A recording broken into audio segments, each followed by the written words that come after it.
All right, let's dive into 7 food categories that have pretty much zero sugar and zero carbs. These are the foods that are not going to spike your blood sugar, and based on the analysis from Dr. Z that we're looking at, getting a handle on this could absolutely change the game for your health.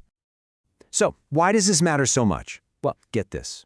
The average person gets more than 60% of their total calories from just one place, carbohydrates. I mean, that is a massive chunk of everything we eat in a day. And here's the kicker. According to the source material for this explainer, this huge reliance on carbs, especially the refined stuff, is the real root cause behind so many of our modern chronic diseases. This idea right here really sets the stage for everything else we're going to talk about. So to fix this problem, we first have to get crystal clear on what carbohydrates even are, because let's be honest, there is a ton of confusion out there. Let's break it down real simple. Okay, just think of carbs in 3 simple parts. First, you've got sugar. That's the obvious problem, right? Then you have fiber, which is the big exception. Fiber is our friend here because it doesn't raise your blood sugar or insulin, so we can basically consider it safe.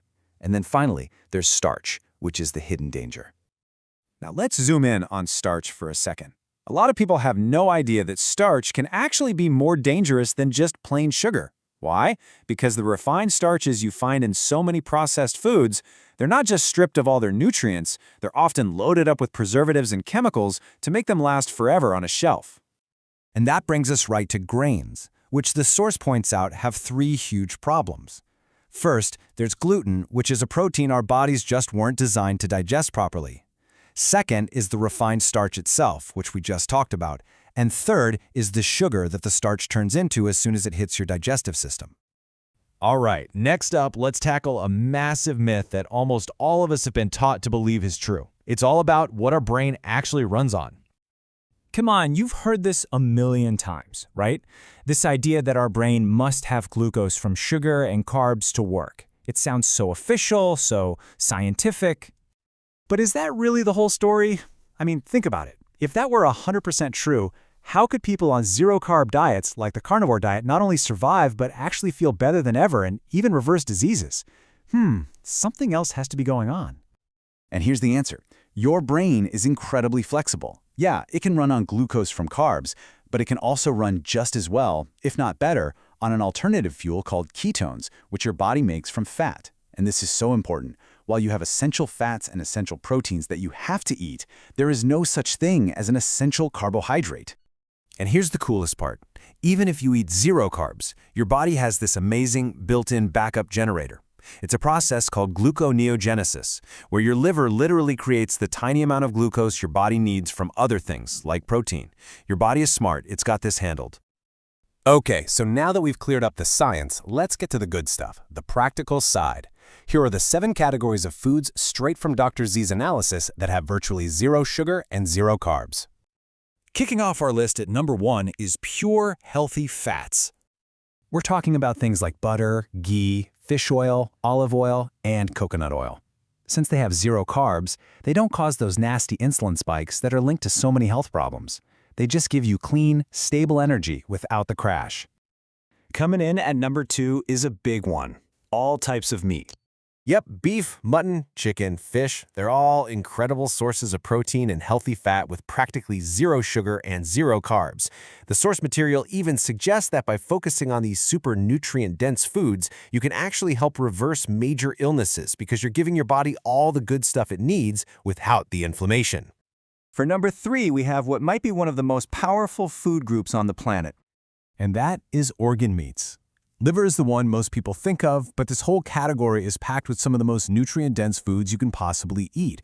You get this incredible bioavailable punch of vitamins and minerals in a tiny package, and again, with almost no carbs to worry about. Our 4th food is a true everyday superfood. Eggs. They have so few carbs you can just call it zero. And please, whatever you do, do not throw away the yolk. That's where all the magic is. You've got your vitamin A, choline for your brain, B vitamins, the whole shebang. And most importantly, eating whole eggs will not raise your blood sugar.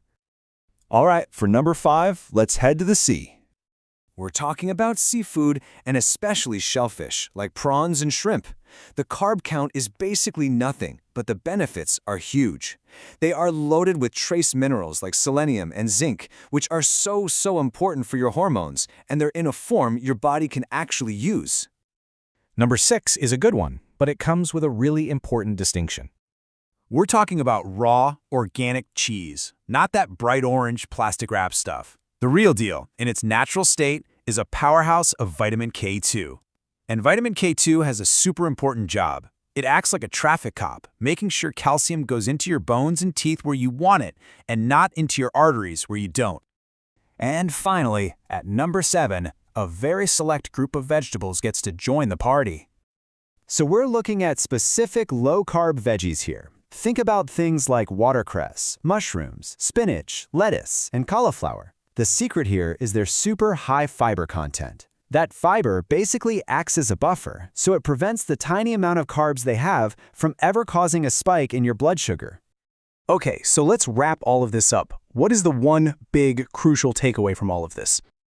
The message from the source is really clear and simple. The problem isn't food in general. The problem is our massive overconsumption of refined carbs, starches, and sugars.